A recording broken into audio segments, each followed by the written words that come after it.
Hi guys, again, Pi, Faith and Chaos. I have two videos on my homepage. President Abbas and his guest, President Obama, visiting the Church of the Nativity. Okay.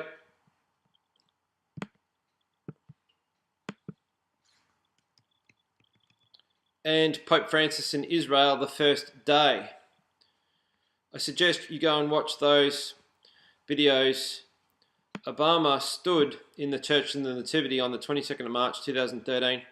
Pope Francis stood in the Holy Sepulchre, the Church of the Basilica in Jerusalem, on the 25th of May 2014, the following year. And between those two dates is exactly 61 weeks and 2 days. 61 weeks and 2 days. This is all orchestrated because Revelation 13:18 is not a lie. Okay? Revelation 13 verse 18 says, "Here is wisdom, let him that hath understanding count the number of the beast, for it is the number of a man, and his number is 666, or the number 216, because 6 times 6 times 6 equals 216. Obama was born on the 216th day of the year, the 4th day of the 8th month. Fact. Fact, fact, fact.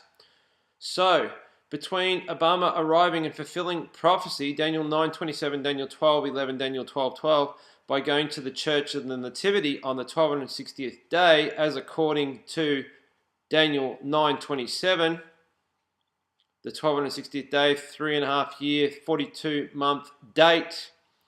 Pope Francis, as it says in Revelation 13:11, exercised all the power of the first beast before him. Obama's the first beast. He follows in Obama's footsteps. Okay, goes to Israel the following year. Obama stood in the place where Jesus was born, which is recognized as the place where Jesus was born. 61 weeks and 2 days exactly later, Pope Francis arrives in Israel at Ben Gurion Airport on that day, on the 25th of May 2014. And on that same day, he goes and visits the Holy Sepulchre, the Church of the Basilica in Jerusalem, which is revered as the place of Jesus Christ's death. They believe that he was crucified there and that the garden tomb is there, that he rose there. The tomb is there. He rose from the dead there at that church, that basilica in Jerusalem. And that's exactly where Pope Francis stood 61 weeks, 2 days, 216 after the all-important day of prophecy, 22nd of March 2013, where Obama stood in the place where he ought not to stand. Matthew 24 verse 15. We had confirmation before, but this just follows on, okay, because the second beast will always follow in the footsteps of the first beast. This is no different with Obama's trip to Kenya. Obama's trip to Kenya, okay.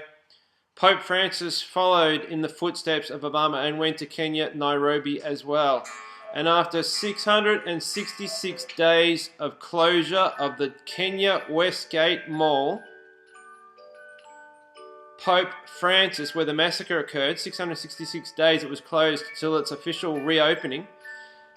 Pope Francis arrives 4 months and 8 days exactly after the opening day, where the mall had been closed for 666 days.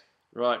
It reopened the weekend before Obama's visit to Nairobi, Kenya, to mark his 6th year, 6th month, 6th day in office. Boy. Okay, let me just do a little plug for my paperwork here. I've had 4 people so far send their email address so I can forward on 40 pages of all my findings, proving that I know what I know, what I know, that we can all know what we can all know, what we can all know. Okay, I can stand before a court of law in accusation against Obama and Pope Francis with this document, and it would be taken seriously as circumstantial evidence prosecuting against those two men. If you want a copy of this, I can send it by email.